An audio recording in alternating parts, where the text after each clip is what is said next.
Assalamualaikum warahmatullahi wabarakatuh. Waalaikumsalam warahmatullahi wabarakatuh. Innal hamdalillah nahmaduhu wa nasta'inuhu wa nastaghfiruh wa na'udzu billahi min syururi anfusina wa min sayyiati a'malina may yahdihillahu fala mudhillalah wa may yudhlilhu fala hadiyalah. Asyhadu an la ilaha illallah wahdahu la syarikalah wa asyhadu anna Muhammadan abduhu wa rasuluh. Amma ba'du. Ibu-ibu, Bapak Guru SDN 2 Cilunuk yang saya hormati, pertama-tama marilah kita panjatkan kehadirat Allah Subhanahu wa taala karena iradah inayah takdirnya pada kesempatan ini kita masih tetap istiqomah menjalankan tugas kita sebagai pendidik. Shalawat beserta salam kita limpah curahkan kepada Nabi Muhammad SAW, kepada keluarganya, sahabatnya, tabi'in, itba'ut tabi'in, sampai kepada kita sebagai umatnya. Baik, ibu bapak sekalian, apa kabarnya semuanya? Ibu-ibu sekalian, pada kesempatan ini izinkan saya menyampaikan alhamdulillah, terima kasih, materi modul 1.4 yaitu tentang budaya positif, dan ini merupakan aksi nyata saya yang keempat dari modul 1 ini setelah melakukan modul 1.1, 1.2, 1.3 dan 1.4, dan ini merupakan aksi nyata yang keempat dengan harus melaksanakan diseminasi kepada guru-guru di lingkungan pendidikannya masing-masing.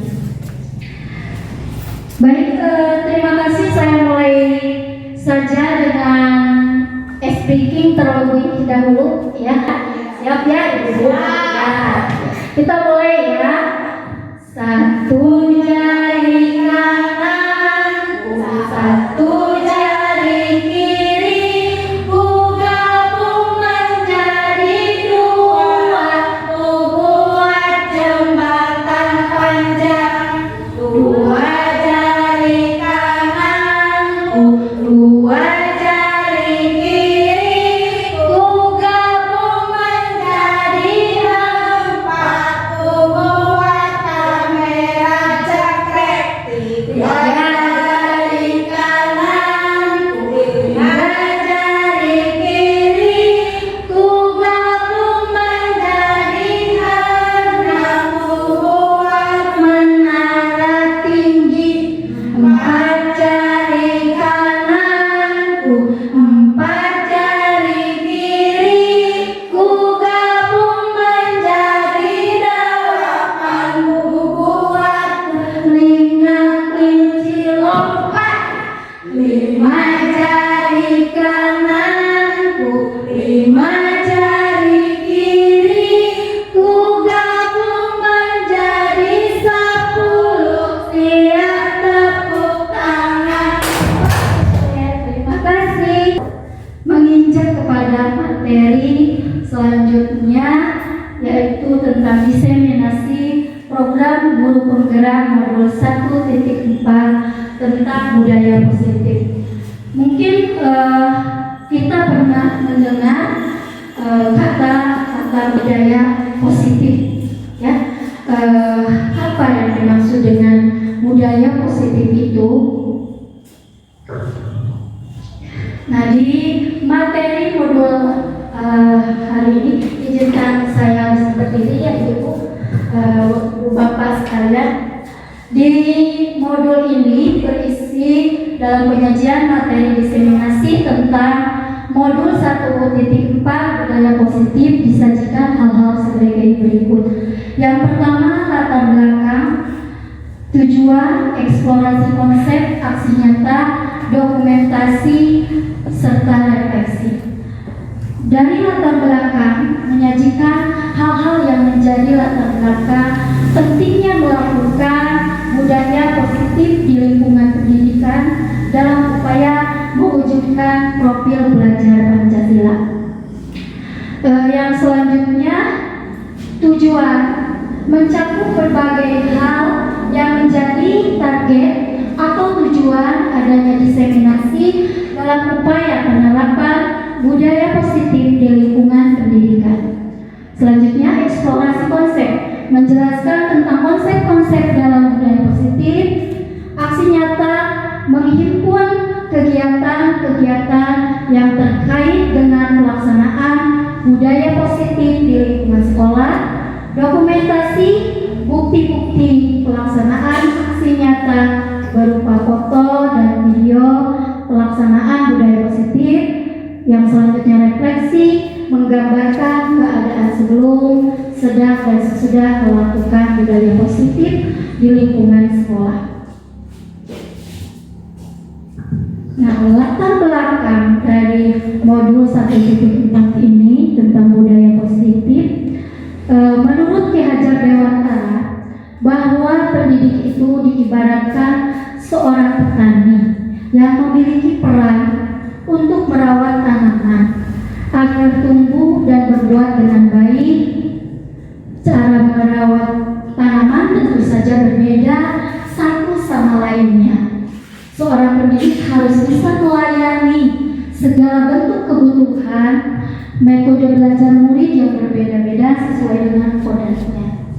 Guru harus memberikan kebebasan kepada anak untuk mengembangkan ide, berpikir kreatif, mengembangkan bakat minatnya, namun tetap menuntun agar tidak membahayakan dirinya.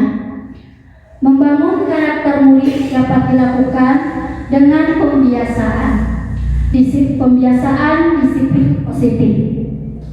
Metode atau cara yang tepat untuk menanamkan budaya positif di lingkungan sekolah yaitu dengan menerapkan restitusi terhadap murid yang melakukan pelanggaran.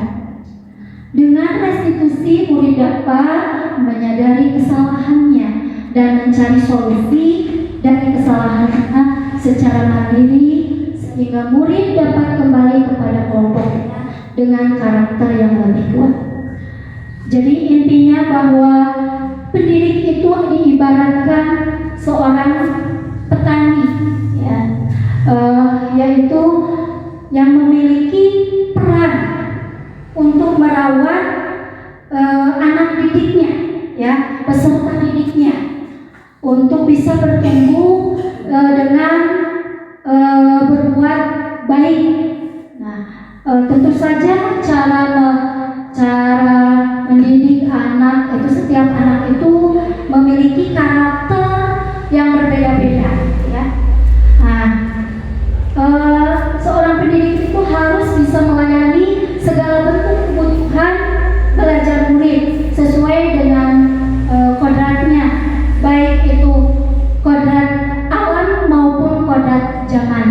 Jadi pendidikan itu bersifat dinamis, ya, tidak statis.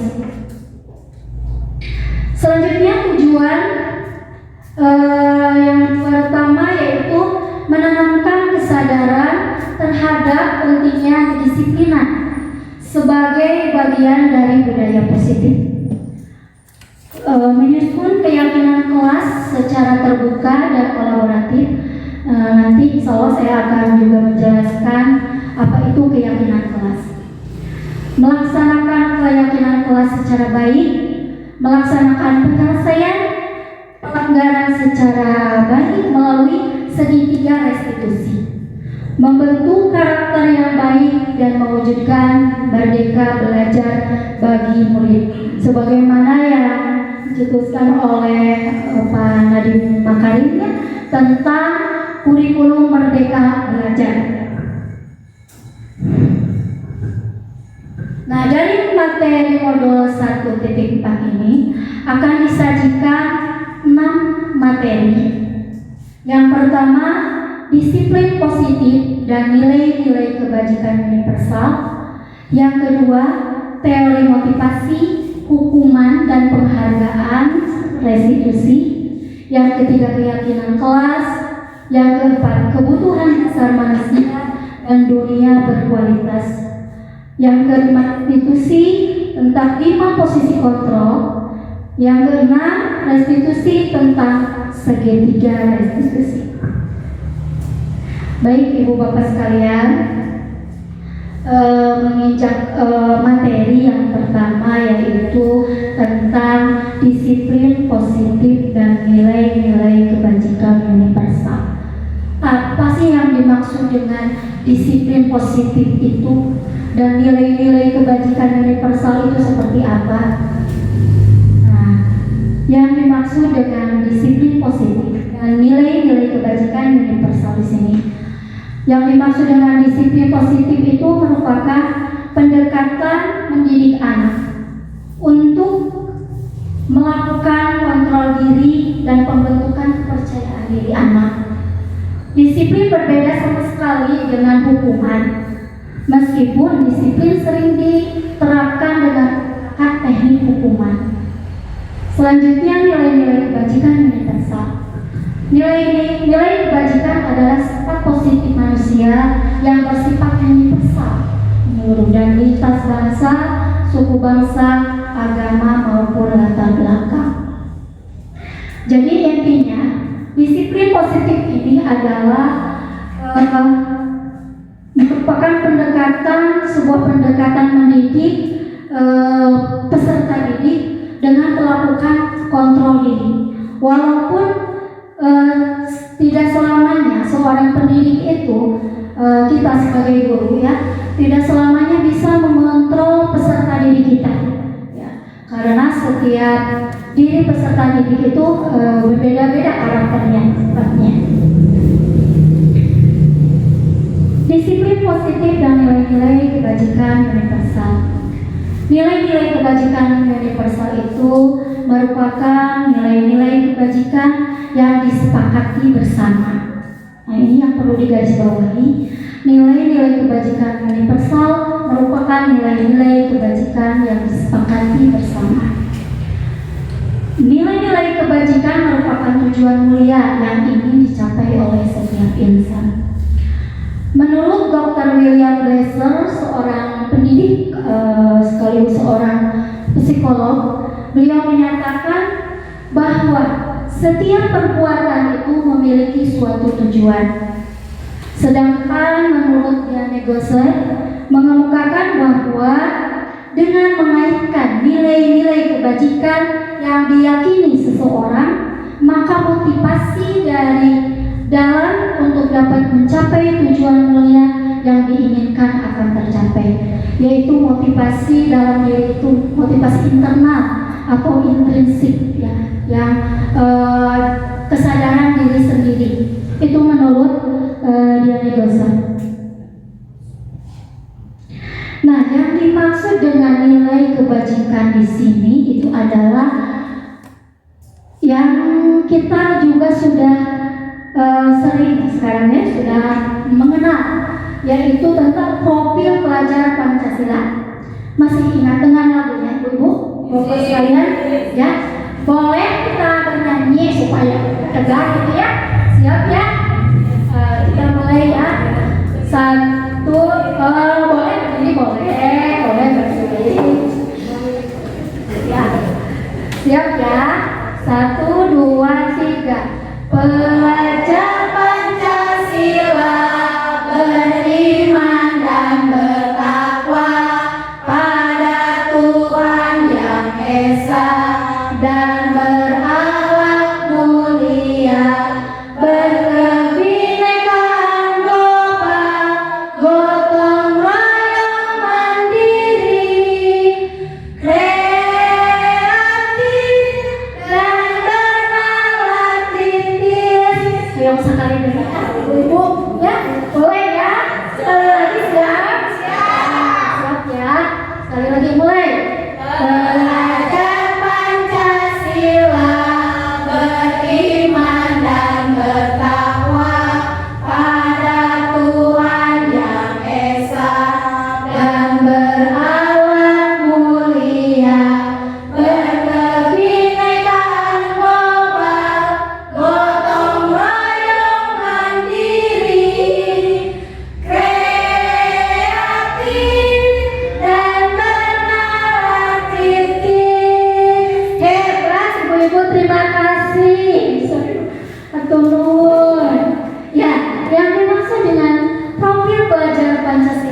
ini terdapat 6 dimensi. Yang pertama yaitu beriman dan bertakwa kepada Tuhan Yang Maha Esa dan berakhlak mulia. Yang kedua berkebinekaan global, bergotong royong, mandiri, kreatif, dan bernalar etis. Yang dimaksud dengan beriman dan bertakwa kepada Tuhan Yang Maha Esa dan berakhlak mulia di sini yaitu baik itu akhlak beragama, akhlak pribadi, akhlak kepada manusia, akhlak bernegara. Alhamdulillah untuk dimensi yang pertama ini di sekolah kita ya sudah melaksanakan. Salah satunya yaitu dengan pembiasaan bangun pagi dengan 5S-nya, salam, sapa, senyum, sopan, santun ya. Alhamdulillah ibu-ibu masih ingat ya. Selanjutnya setiap kali masuk ke kelas, sebelum masuk ke kelas dibiasakan berbaris terlebih dahulu. Itu pemuda ya, pembiasaan yang baik ya, itu melatih anak untuk belajar antri. Jadi kita sesorobot masuk ke kelas ya antri dulu. Selanjutnya setelah masuk kelas tidak langsung belajar kan ya ibu-ibu, tapi berdoa terlebih dahulu, terus dilanjutkan dengan alhamdulillah juga di sekolah kita membiasakan membacakan ayat-ayat suci Al-Quran ya, ataupun Asmaul Husna. Dan selanjutnya menyanyikan lagu Indonesia Raya, itu termasuk kepada akhlak bernegara dan lain-lain. Dan begitu pun dengan kegiatan sholat duha yang dilaksanakan setiap hari Jumat. Alhamdulillah di sekolah kita sudah melaksanakannya dengan secara rutin. Yang selanjutnya yang kedua yaitu berkebinekaan global.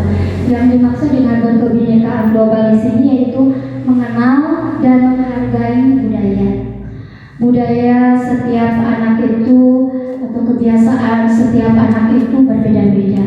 Terus budaya setiap individu masing-masing atau daerahnya masing-masing itu berbeda-beda. Itu yang dimaksud di kebinekaan global. Yang ketiga yaitu gotong royong. Yang dimaksud dengan gotong royong di sini yaitu kolaborasi, kepedulian atau berbagi. Jadi peserta didik itu diharapkan timbul atau rasa kepedulian kepada orang lain ya, sesama, terus berbagi. Alhamdulillah juga di sekolah kita sudah melaksanakannya. Ada hari Jumat berbagi atau sodako. Alhamdulillah di sekolah kita sudah berjalan. Berarti profil pelajar Pancasila ini sudah mulai kita laksanakan. Yang selanjutnya mandiri. Yang dimaksud mandiri di sini adalah kesadaran akan diri dan situasi yang dihadapi. Jadi setiap peserta didik itu tidak hanya hoyong ayawai guru, tapi ketika tidak ada guru juga mereka bisa melaksanakan pembelajaran di kelas. Jadi proses belajar mengajar tetap berlangsung. Bisa mereka dengan berdiskusi di kelas ataupun kerja kelompok ya ibu, dengan kerja kelompok itu bisa dilaksanakan. Nah itu bisa timbul dengan mandiri. Terus mengerjakan kegiatan piket gitu ya, tanpa disuruh mereka sudah bisa melaksanakan kegiatan piketnya atau bebersih gitu, menjaga kebersihannya dengan baik. Yang kelima yaitu bernalar kritis. Yang dimaksud dengan bernalar kritis di sini memperoleh dan memproses informasi gagasan. Artinya mereka peserta didik, kita mengharapkan peserta didik itu kreatif, ya, bisa mengembangkan gagasan-gagasan yang cemerlang atau juga hasil karyanya. Terkadang kita juga suka kalah dengan anak-anak sekarang, alhamdulillah, dengan mengikuti zaman pada saat ini yang ada medsos, sekarang banyak medsos, ada WA, Instagram, Facebook gitu ya. Jadi kita bisa memperoleh, atau peserta didik itu bisa memperoleh ilmunya tidak hanya didapatkan dari guru, bisa mereka dapatkan di rumah dengan cara mereka sendiri, mencari berita, mencari informasi. Mereka bisa dapatkan dengan melihat informasi yang berkaitan dengan pendidikan. Sudah mulai kritis ya ibu-ibu, apalagi kelas 6 ya Bu Lilis ya, mungkin sudah berpikir kritis, alhamdulillah ya. Dan selanjutnya yaitu kreatif. Yang dimaksud dengan kreatif di sini menghasilkan gagasan yang orisinil atau pendapat yang didapat oleh pendapatnya sendiri, gitu ya. Juga menghasilkan karya atau tindakan yang orisinil juga. Nah, misalkan Bu abi mah ya tos biasa ngadang menganyam nonteh topi dina nonteh kalapa gitu ya, dina daun kalapa Bu. Nah itu juga ya, itu berarti anak didik kita berarti sudah kreatif, tapi mungkin kita juga masih perlu membimbingnya. Nah itulah ke-6 dimensi dari profil pelajar Pancasila. Bisa dimengerti Bu Ibu? Alhamdulillah. Selanjutnya yaitu miskonsepsi tentang posisi kontrol. Di sini menurut Dr. William Glaser ada miskonsepsi tentang posisi kontrol, sebuah ilusi, gitu ya. Jadi suatu pernyataan yang salah. Nah, yang di sini ilusi guru mengontrol murid. Pada dasarnya kita tidak dapat memaksa murid untuk berbuat sesuatu jikalau murid tersebut memilih untuk tidak melakukannya. Ya, jadi kita tidak bisa memaksanakan, tidak bisa memaksa anak untuk melakukan hal yang kita inginkan.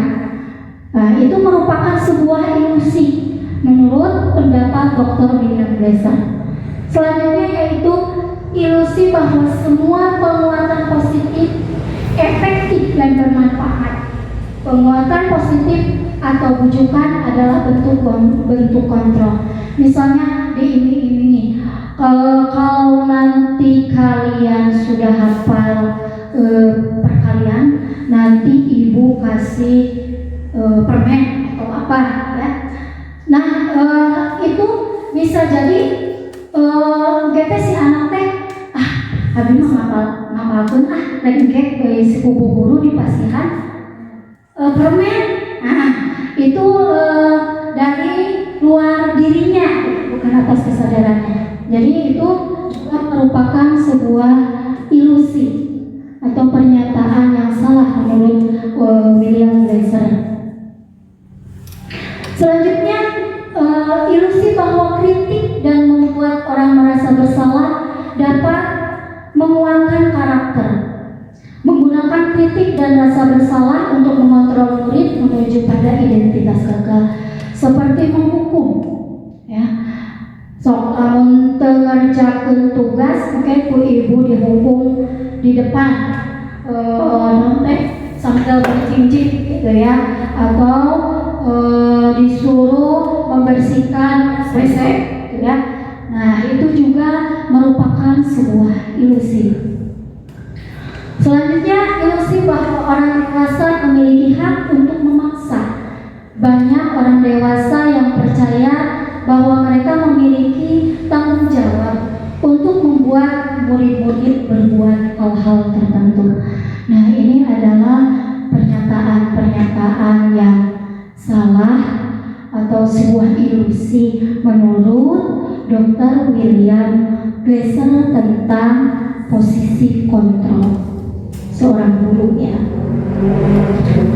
Nah, menginjak kepada materi selanjutnya, yaitu tentang teori motivasi, hukuman, dan penghargaan dan restitusi.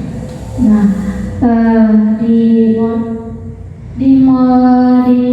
modul 1.4.4.2 ini kita akan menggali apa yang dimaksud dengan teori motivasi, hukuman, dan penghargaan serta restitusi. Nah, teori motivasi, hukuman, dan penghargaan dan restitusi. Menurut Gianni Gosir menyebutkan ada 3 motivasi perilaku, yaitu yang pertama, tingkatan motivasi perilaku paling rendah, yaitu untuk menghindari ketidaknyamanan dan hukuman. Yang kedua, yaitu motivasi agar mendapatkan penghargaan atau imbalan dari orang. Nah, kedua motivasi ini adalah motivasi eksternal yang terdapat di luar diri peserta didik. Jadi motivasinya berasal dari luar dirinya, sieun dihukum atau mau imbalan atau penghargaan. Nah, yang diharapkan dari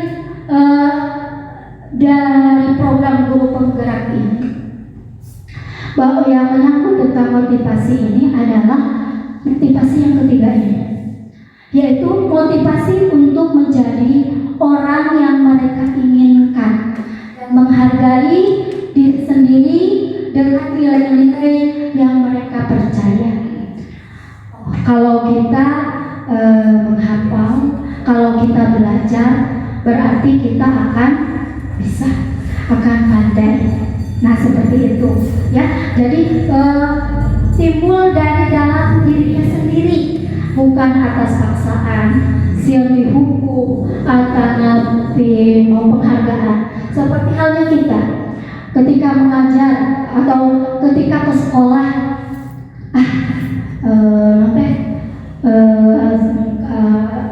berangkat jam 7, kasiangan. Jangan ada pemikiran takut ditegur oleh kepala sekolah, ditegur oleh atasan, ataupun juga abi mah pada minus karena ingin dapat penghargaan dari atasan, ingin dapat pujian, tapi justru timbul dari diri sendiri.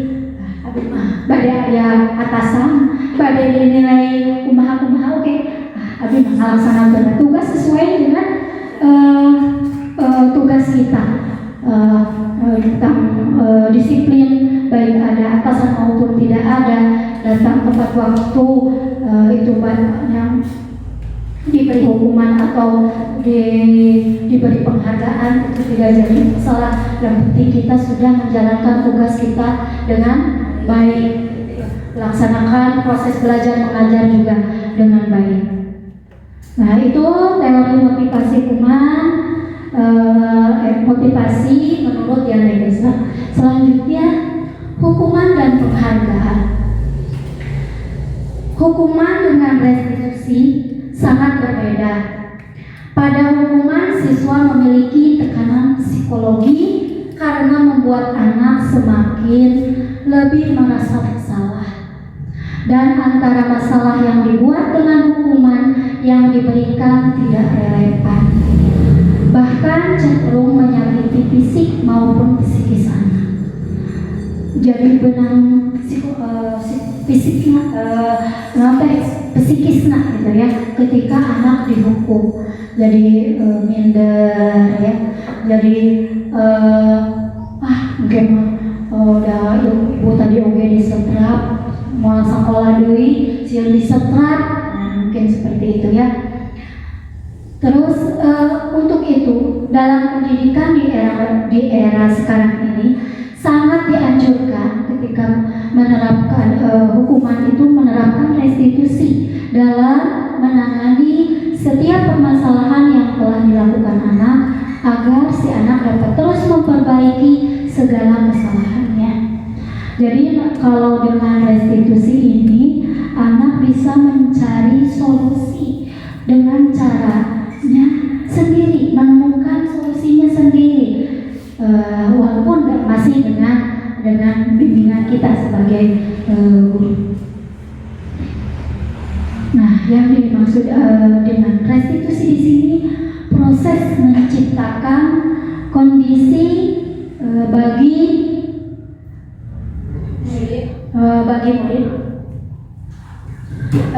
murid untuk memperbaiki kesalahan mereka. Dengan melakukan restitusi tidak membuat psikologi murid menjadi tertekan, akan tetapi diperkuat agar murid tersebut dapat memperbaiki masalahnya dan tetap dapat menyatu dengan kelompoknya tanpa ada rasa minder dengan teman-temannya. Jadi enak gitu ya, anak teh walaupun ya enjoy gitu, walaupun mereka teh jadi kan setiap manusia anak-anak melakukan kesalahan itu merupakan suatu kewajiban gitu. Jangankan anak-anak, kita juga masih suka melakukan kesalahan, itu merupakan suatu kewajaran. Nah, ketika melakukan kesalahan, anak tidak minder kalau dihukum, terus kalau ada apa-apa yang dihargai itu ya. Nah, ini dengan restitusi, jadi mengembalikan anak itu kepada kelompoknya. Jadi mereka ente ngerasa upamanya dihukum, kan ngerasa dihukum gitu ya. Nah, gitu. Nah, sekarang selanjutnya yaitu tentang keyakinan kelas. Apa yang dimaksud dengan keyakinan kelas? Kesepakatan kelas menulis betul sekali 100 buat menulis. Keyakinan kelas yang dimaksud di sini adalah kesepakatan kelas. Kesepakatan kelas yang dibuat oleh kita dan anak didik kita bersama-sama. Jadi sebelum pembelajaran dimulai, kita membuat keyakinan kelas. Kalau dulu Pak Ibu-ibu kita kenal dengan tata tertib ya, tata tertib kelas, peraturan gitu ya. Tapi kalau di tata tertib itu jadi kata-katanya itu kalimatnya terlalu panjang. Terus biasanya tata tertib itu sudah ada atau dibuat oleh sekolah ya, atau sudah dibuat oleh kelas. Nah, jadi kalau yang dimaksud keyakinan kelas di sini adalah kesepakatan yang dibuat oleh bersama-sama. Nah, keyakinan kelas itu adalah sesuatu yang diyakini bersama, yang berasal dari penyatuan pikiran untuk menjadi nilai-nilai kebaikan untuk diturunkan kelas-kelas. Seperti contohnya misalkan kalau selama proses belajar mengajar ada yang kesiangan, coba tanyakan ke anak-anak apakah itu mengganggu atau tidak. Kalau ternyata kalau kata anak-anak mengganggu, nah bagaimana kalau kita buat keyakinan kelas, kita buat kesepakatan bahwa kalau ke sekolah itu harus datang tepat waktu gitu ya. Itu kata-katanya datang tepat waktu gitu ya. Itu silakan buat bersama anak-anak gitu ya. 5 di kelas 4 ya, membuat keyakinan kelas. Mereka menuliskan apa yang mereka inginkan selama proses belajar mengajar. Di situ nyatakan ada yang saling menghargai, menghormati, tidak mau dibully, katanya menghargai. Nah itu kan, itunya bisa jadi kita jadi saling menghormati, saling menghargai. Nah, jadi itu dibuat kalau dibuat atas kesadaran kita, kesepakatan kita kan, anak jadi nanti ingat, oh kan ini teh dibuat oleh kita meyakini datang tepat waktu itu baik, saling menghargai itu baik. Ketika kita tidak menghargai orang lain, ketika kita tidak datang tepat waktu, berarti kita sudah melanggar kesepakatan yang telah kita buat, gitu ya. Nah, mengapa tidak peraturan saja? Mengapa harus keyakinan kelas? Mengapa kita memiliki peraturan harus menggunakan helm mengendarai kendaraan roda 2? Nah, orang udah pakai helm ketika kita mengendarai kendaraan bermotor. Sanes karena siun polisi, ya, itu suatu pernyataan yang salah. Siun polisi atau nanti marah dari tilang, gitu ya. Nah, tapi kita menggunakan helm itu keselamatan. Nah, untuk keselamatan. Nah, itu yang dimaksud dengan keyakinan diri. Terus, mengapa kita memiliki peraturan tentang 3M? Menggunakan masker, mencuci tangan, dan menjaga jarak 15 meter. Nah, ini apalagi ketika kemarin COVID ya, Ibu, COVID-19 ini sangat dianjurkan, bukan karena kita takut terkena penyakit, tapi menjaga kesehatan kita untuk terhindar dari penyakit COVID itu. Oh iya, 1, ya, terima kasih Bu Yanti. Ya, 1,5 meter ya, 1,5 meter ya, jarak 1,5 meter ya. Terima kasih Bu Yanti. Selanjutnya, mengapa kita memiliki peraturan harus datang tepat waktu pada saat mengikuti pelatihan? Mengapa kita harus tepat waktu ketika kita melakukan pembelajaran? Terus anak-anak juga ya, supaya ya itu tadi budaya positif dan jadi istilahnya teh disiplin ya, kebiasaan menjadi suatu kebiasaan ya, kebiasaan yang baik tentunya. Nah, untuk mendukung motivasi intrinsik ini, kembali ke nilai-nilai atau keyakinan lebih menggerakkan seseorang dibandingkan mengikuti serangkaian peraturan. Nah, di sini ada perbedaan antara peraturan dan keyakinan kelas. Nah, kalau di peraturan di sini selalu kembalikan buku ke tempatnya. Nah, dengan keyakinan kelasnya kita buat yaitu tanggung jawab. Ya. Terus dilarang mengganggu orang lain. Nah, itu artinya kita yakini bahwa itu adalah menghormati orang lain, buat menjadi kesepakatan kelas. Hadir di sekolah 15 menit sebelum pembelajaran dimulai. Ini peraturannya dan keyakinan kelas kita yakini menghormati orang lain atau berkomitmen. Dilarang melakukan kekerasan. Kata-kata kalau peraturan mah apa ya? Jadi kata-katanya itu dilarang melakukan kekerasan.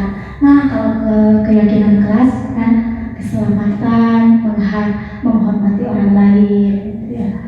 Terus dilarang menggunakan narkoba. Ini artinya adalah kesehatan seperti tadi helm ya, menggunakan helm. Bergantian menunggu giliran, menghormati orang lain lain, bersabar. Itu diyakini bahwa ketika melakukan menunggu giliran, itu kita yakini bahwa itu adalah saling menghormati orang lain dan bersabar untuk menunggu giliran. Jangan berlari di kelas atau koridor. Nah, itu kata-kata yang terdapat di peraturan. Nah, kalau kita buat di keyakinan kelas, itu keselamatan atau keamanan. Ya.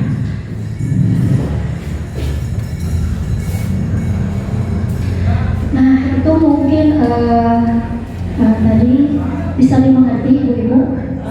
Saya ibu. Selanjutnya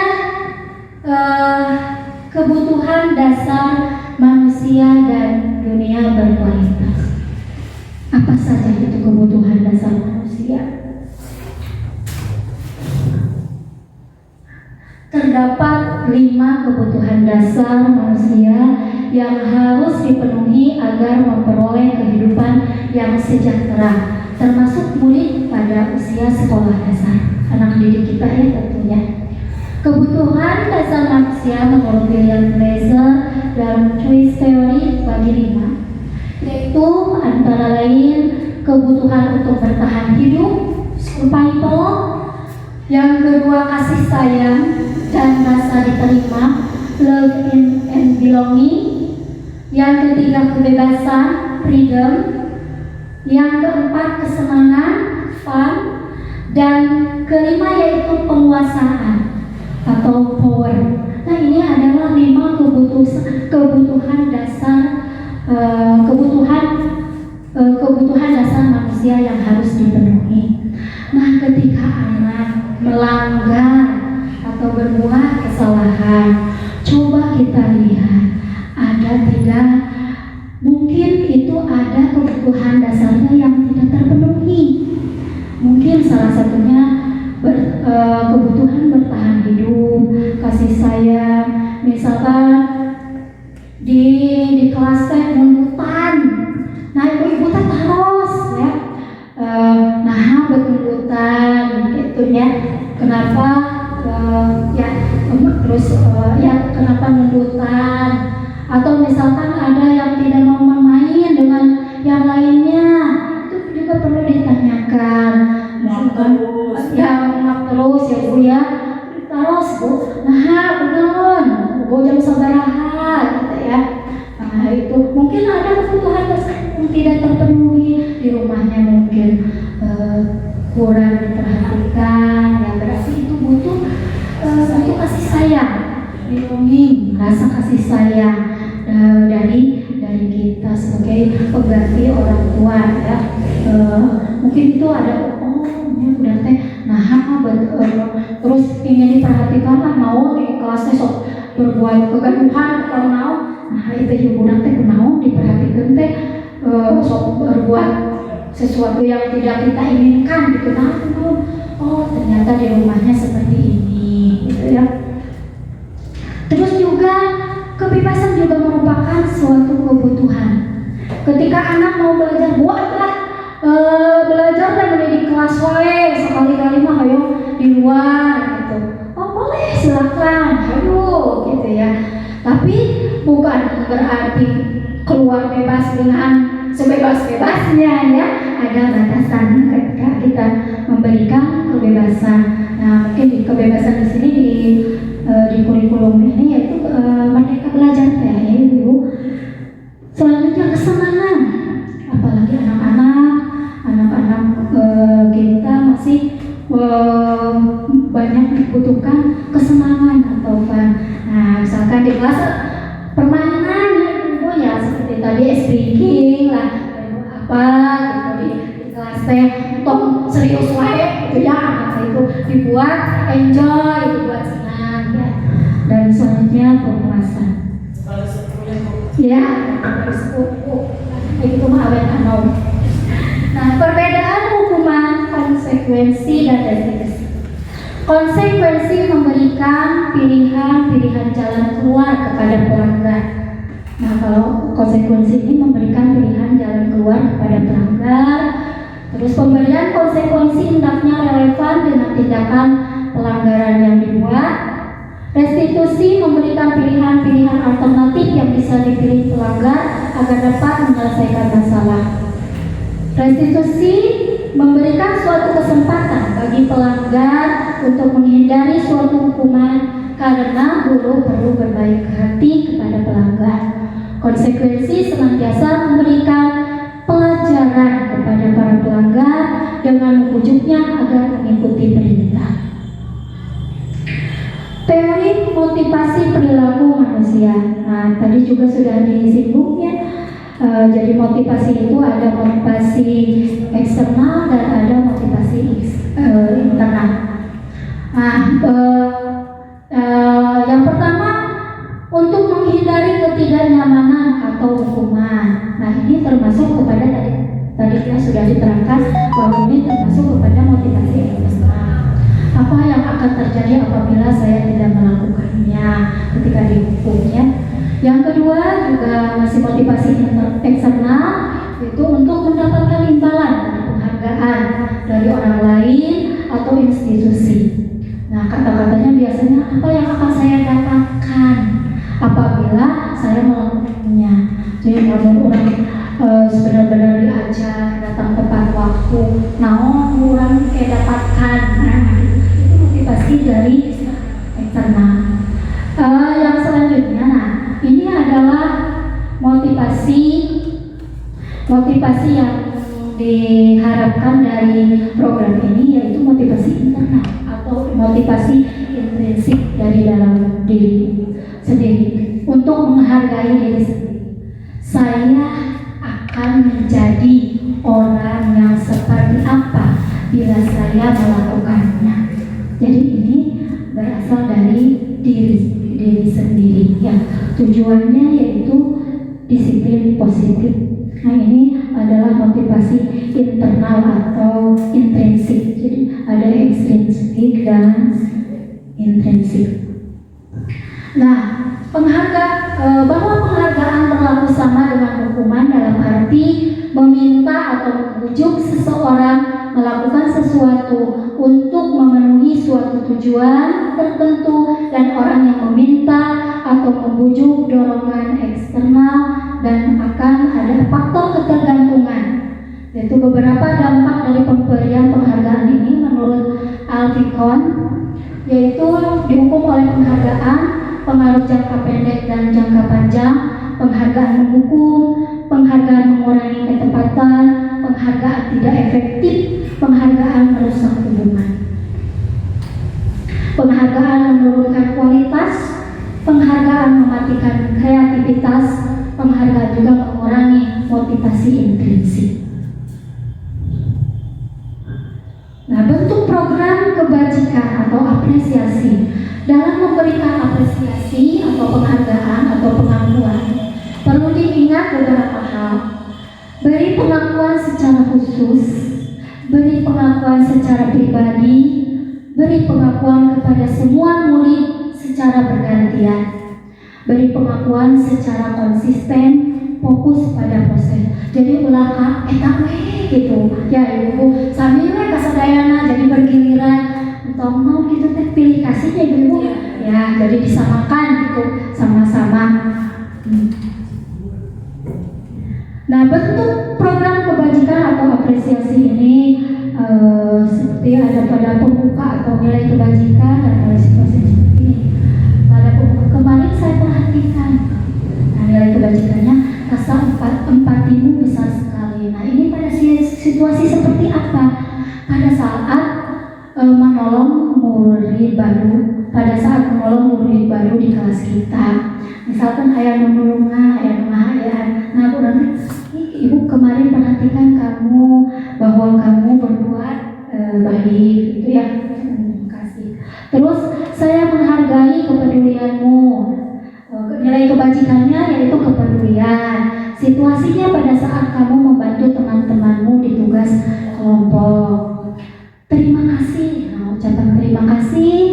Nilai kebajikannya yaitu rasa tanggung jawab. Pada situasinya pada saat kamu memungut, misalkan ya, pada saat kamu memungut kertas-kertas yang berserakan di lantai, gitu ya. Itu tentang program kebajikan atau apresiasi.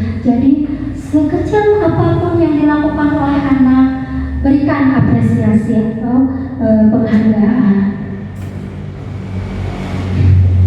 Nah, coba ibu-ibu di sini ada tindakan guru.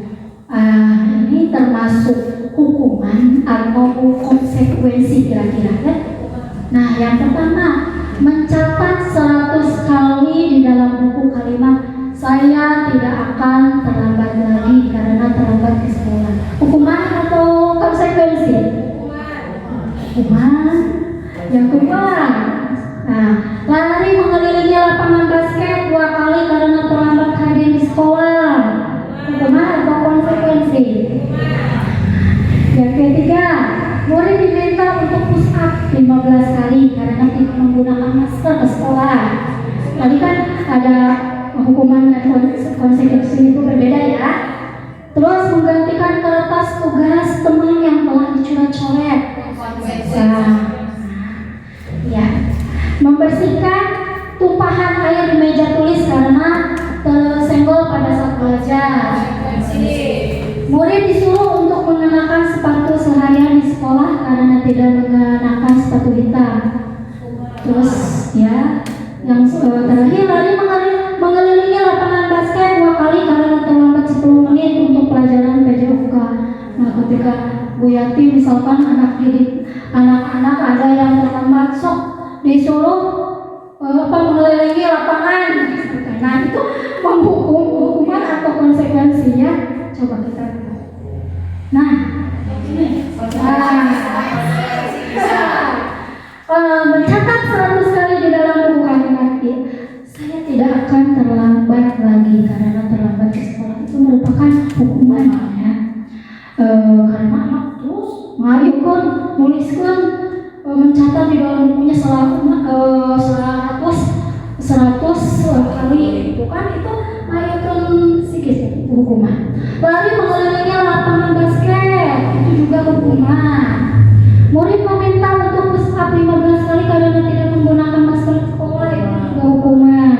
Menggantikan kertas tugas teman yang telah dicoret-coret, itu konsekuensi kan, karena nyoret-nyoret ke buku berarti diganti. Nah, itu adalah konsekuensi ya. Membersihkan tumpahan air di meja tulis karena tersenggol pada saat belajar, itu juga konsekuensi. Murid disuruh untuk tidak mengenakan sepatu seharian sekolah karena tidak mengenakan sepatu hitam, itu hukuman. Dan lari mengelilingi lapangan basket 2 kali karena terlambat 10 menit untuk pelajaran PJOK, itu adalah konsekuensi. Ya, terima kasih. Nah, inilah perbedaan hukuman dan konsekuensi. Tadi sudah dijelaskan ya, bahwa hukuman sesuatu yang menyakitkan harus terjadi, sedangkan konsekuensi adalah sesuatu yang harus terjadi. Ini bisa nanti kita pelajari lebih dalam lagi ya Ibu. Nah, terus membuat anak sakit fisik maupun hati untuk jangka waktu lama ini merupakan hukuman. Kalau konsekuensi membuat anak merasa tidak nyaman dalam jangka waktu pendek. Dan selanjutnya tadi sudah saya jelaskannya, bisa nanti dijelaskan kembali. Nah, Dr. William Glasser mengemukakan tentang teori kontrol, yaitu apa yang dimaksud dengan teori kontrol? Yaitu manusia mampu melakukan kendali dengan dirinya masing-masing. Otak dan pikiran manusia memungkinkan melakukan kontrol perilaku dari dalam atau intrinsik. Nah, itu mungkin berkaitan dengan motivasi, hukuman, dan penghargaan dan restitusi. Dan selanjutnya yaitu restitusi, yaitu 5 posisi kontrol. Nah, dalam restitusi ini ada 5 posisi kontrol. Yang pertama yaitu penghukum, pembuat merasa bersalah, teman, pemantau, dan manajer. Posisi kontrol penghukum. Nah, seorang penghukum itu bisa menggunakan hukuman hukuman fisik meskipun verbal seperti menghardik, menunjuk-nunjuk, menyakiti atau menyindir. Dampak pada murid dari seorang penghukum ini adalah perilaku kontrol yang negatif. Seperti murid mengulang kesalahan berulang kali, perilaku yang menjadi perilaku yang agresif. Dan itu posisi kontrol penghukum, jadi menghentikan. Selanjutnya membuat merasa bersalah. Nah, pada posisi kontrol ini biasanya guru akan bersuara lebih lembut yang biasa dilakukan. Pembuat merasa bersalah biasanya berceramah, menunjukkan kekecewaan mendalam pada anak. Si anak kayak merasa bersalah gitu. Dampak pada murid dari seorang pembuat merasa bersalah ini adalah murid akan merasa rendah diri, merasa gagal dan tidak berharga. Selanjutnya posisi kontrol teman. Nah, pada posisi sebagai teman ini adalah tidak akan menyakiti murid, namun selalu berupaya mengontrol murid melalui pendekatan persuasif yang biasa dilakukan. Posisi sebagai teman adalah membuatkan alasan-alasan untuk murid-muridnya. Nah, dampak pada murid adalah murid akan tergantung, tidak mandiri dan tidak bisa memutuskan keputusan sendiri. Itu sebagai posisi teman. Sebagai posisi pemantau. Nah, pada posisi pemantau ini biasanya selalu mengawasi atau mengatur muridnya yang berpatokan pada peraturan atau kesepakatan yang sudah disepakati secara bersama, yang disetujui, yang biasa dilakukan. Nah, yang kelima ini adalah posisi kontrol yang kita inginkan seperti ini, yaitu posisi kontrol manajer. Seperti apa itu? Nah, seorang manajer itu telah bilang bahwa di posisi teman maupun pemantau, dan dengan demikian bisa jadi waktu-waktu tertentu kembali kepada posisi tersebut, ya. Nah, pada posisi manajer ini adalah biasanya posisi di mana guru berbuat sesuatu bersama dengan murid, mempersilahkan murid mempertanggungjawabkan perilakunya, mendukung murid agar dapat menemukan solusi tadi, ya, jalan keluar atas permasalahannya sendiri. Yang dilakukan guru pada posisi manajer ini biasanya mengajukan pertanyaan-pertanyaan terkait nilai kebajikan yang telah diyakininya, atau pertanyaan yang berkaitan dengan solusi yang ditempuh berkaitan dengan pelanggaran tata tertib. Nah, ini juga ini yang kita inginkan, posisi seperti ini, yaitu seorang manajer. Nah, ini 5 posisi kontrol. Tadi ini sebagai penguat saja dari yang tadi, ya. Jadi ada penghukum, pembuat rasa bersalah, teman, pemantau, dan manajer. Nah, salah satu contoh misalkan guru berbuat, ya. Kalau seorang penghukum biasanya menghardik, nunjuk-nunjuk, terus menyakiti, menyindir. Kalau pembuat merasa bersalah, berceramah dan mengatakan seharusnya kalian begini, ibu kecewa. Nah, itu pembuat rasa bersalah. Kalau teman membuatkan alasan-alasan untuk muridnya.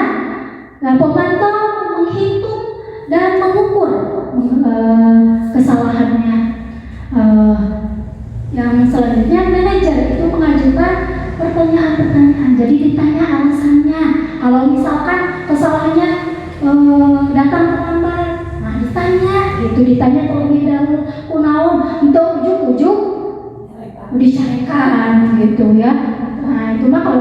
menguji mereka mah berarti penghukum ya posisinya.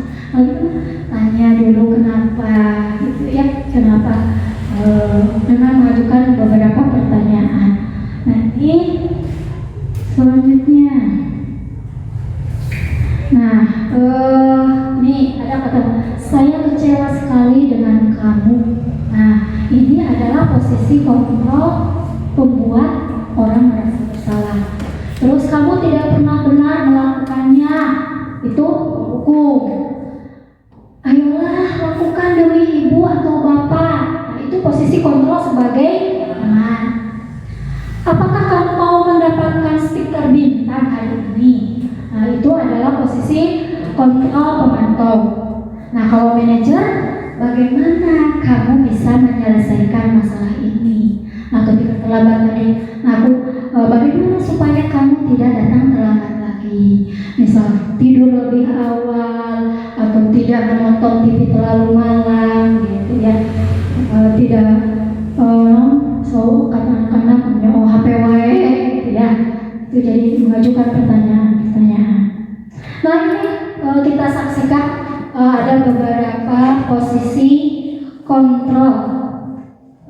Kita saksikan bersama-sama ya, 5 posisi.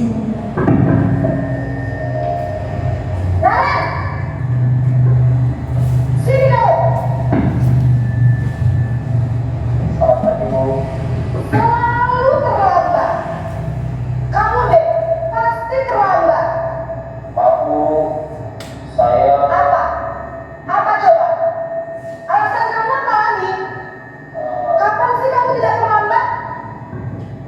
Malas sekali ya kamu jadi anak. saya Dasar pemalas. Gak kapok-kapok sih kamu.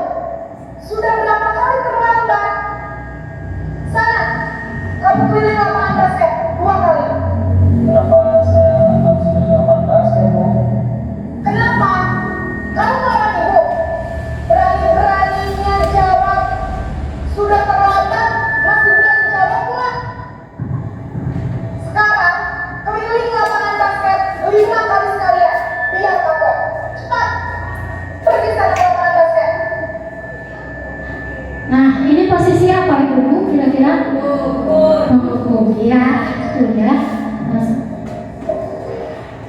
Nah yang selanjutnya, ini posisi pembuat merasa bersalah.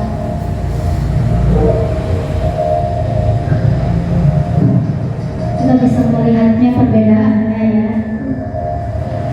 Naren!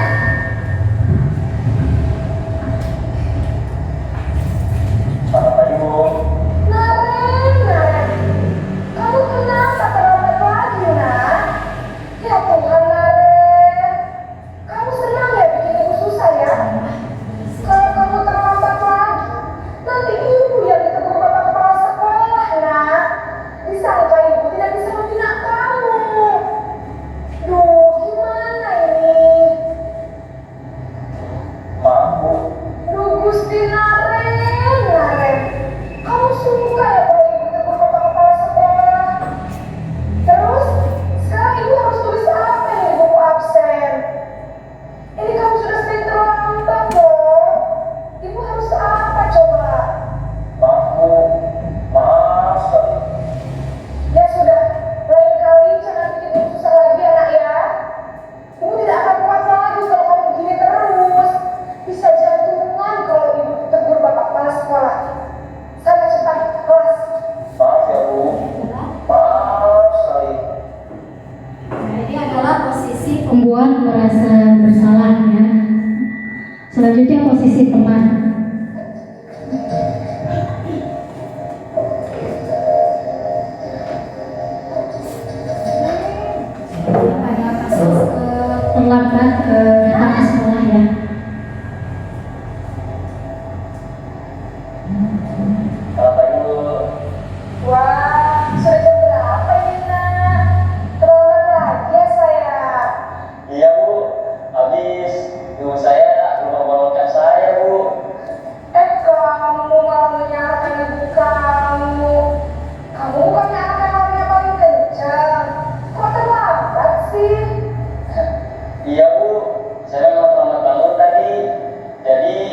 biarpun saya lincah, tetap gak senja Bu.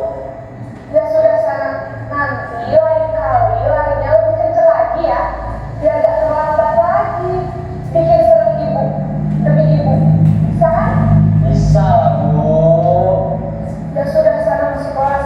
Ini beresin urusan absen kamu. Kamu ini ada-ada saja. Ini adalah posisi kontrol sebagai teman. Nah, selanjutnya yaitu posisi pemantau atau monitor.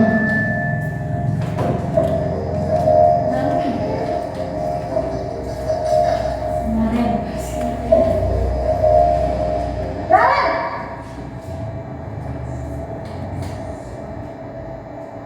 Selamat pagi Bu. Naren, apa peraturan sekolah kita tentang jam berapa kita harus masuk sekolah, Nak?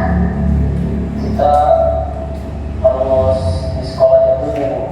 Iya betul, sekarang sudah jam 7.20. Naren sudah tahu konsekuensinya jika terlambat hadir. Paham Bu, saya harus tinggal kelas pas jam istirahat selama 20 menit. Ya benar, konsekuensinya demikian. Jadi nanti jam 9.30 pas istirahat, kamu harus tinggal di kelas, kerjakan tugas tambahan untuk ketertinggalan kamu, ya? Baik Bu.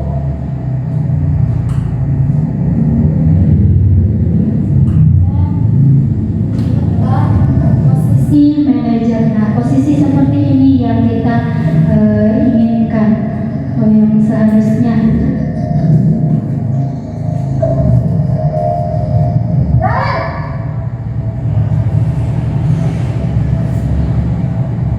Selamat pagi Bu. Selamat pagi, Naren. Maaf Bu, saya terlambat. Ya, sekolah masuknya jam 7, sekarang sudah jam 7.20. Jadi sekarang bagaimana ini, Naren? Maaf Bu, saya lupa alarm saya semalam. Baiklah, menurut kamu, keyakinan sekolah yang mana yang ingin kamu tingkatkan? Menghargai diri sendiri dan orang lain mungkin ya Bu. Setuju. Jadi, apakah Naren meyakini prinsip saling menghormati tersebut? Iya Bu, saya meyakininya. Apakah Naren bersedia memperbaiki masalah keterlambatan ini? Bersedia Bu. Bagaimana kamu akan memperbaiki masalah keterlambatan ini? Saya akan coba untuk tidak lupa menyetel alarm saya Bu. Baik, kalau Naren lupa menyetel alarm di rumah, ada orang tua yang bisa bantu mengingatkan tidak? Ada Bu, kakak saya, Kak Emma. Ada lagi selain Kak Emma? Selain Kak Emma, ada ibu saya. Baik, jadi yang mengingatkan Naren adalah Kak Emma dan ibu kamu ya. Kira-kira akan mulai start alarm kapan nih, Naren? Setelah pulang sekolah, akan segera saya lakukan. Baik, jadi Naren akan setel alarm untuk bangun besok pagi dan akan diingatkan oleh kakak dan ibunda Naren ya. Ada lagi yang mungkin perlu dilakukan, Naren? Agar tidak terlambat bangun lagi. Tidak ada Bu. Baik, Naren. Terima kasih untuk kerjasama kamu. Sekarang kamu perlu kembali ke kelas untuk belajar. Baik Bu, terima kasih. Nah, inilah posisi yang posisi kontrol yang ada tadi. Ini yang kelima ya harusnya. Alhamdulillah yang tentang posisi kontrol sudah kita pahami. Selanjutnya yang terakhir yaitu segitiga restitusi. Apa yang dimaksud dengan segitiga restitusi? Nah, segitiga restitusi ini adalah di sini ada gambar segitiga ya, ada 3 sisi yang di paling bawah yaitu menstabilkan identitas. Jadi mencari menstabilkan identitas seperti tadi di posisi manajer tadi. Setiap orang pernah melakukan kesalahan, gitu ya. Distabilkan dulu identitasnya. Yang selanjutnya, sisi yang selanjutnya yaitu ada di validasi kebutuhan. Nah, yang selanjutnya di sisi yang sebelahnya yaitu menanyakan keyakinan. Nah, ini yang diharapkan dari segitiga restitusi ini. Setiap yang menstabilkan identitas itu, setiap orang pasti pernah melakukan kesalahan. Kamu bukan satu-satunya yang pernah melakukan ini. Yang validasi kebutuhan. Adakah cara yang lebih efektif untuk mendapatkan apa yang kamu butuhkan? Kamu tentu punya alasan mengapa melakukan itu. Nah, itu divalidasi kebutuhannya. Yang terus menanyakan keyakinan. Nah, kira-kira nilai-nilai apa yang telah kita sepakati? Nah, tadi kita tidak buat dulu ke keyakinan kelasnya ya. Terus kamu ingin menjadi orang yang seperti apa? Nah, jadi itu yang diharapkan. Jadi setiap permasalahan ini bisa dijadikan sebuah solusi dengan segitiga restitusi ini. Mungkin itu yang bisa saya sampaikan, ibu-ibu, bapak sekalian. Paham semuanya? Ya, insya Allah ya. Ada pertanyaan, ibu-ibu? Oh, tidak. Terima kasih. Mungkin sudah paham ya. Berarti kalau tidak ada pertanyaan berarti sudah paham. Tapi mudah-mudahan saya berharap tidak puas. Jadi nanti bisa menggali lebih lagi atau bisa boleh bertanya lagi kepada saya atau kita sharing lagi gitu ya. Kita sharing lagi. Nah, ini tadi sebelum melakukan kegiatan, dalam menangani kasus pelanggaran, terus saat melakukan kegiatan dan rencana aksi nyata. Nah, terima kasih jazakumullah khairan katsira kepada ibu-ibu, bapak guru SDN 2 Cinunuk semuanya atas segala perhatiannya. Mohon maaf apabila ada kesalahan. Insya Allah kita bertemu lagi dalam kesempatan yang lain. Ditutup dengan doa, Robbana atina fid dunya hasanah wa fil akhirati hasanah wa qina adzabannar. Wassalamualaikum warahmatullahi wabarakatuh. Waalaikumsalam.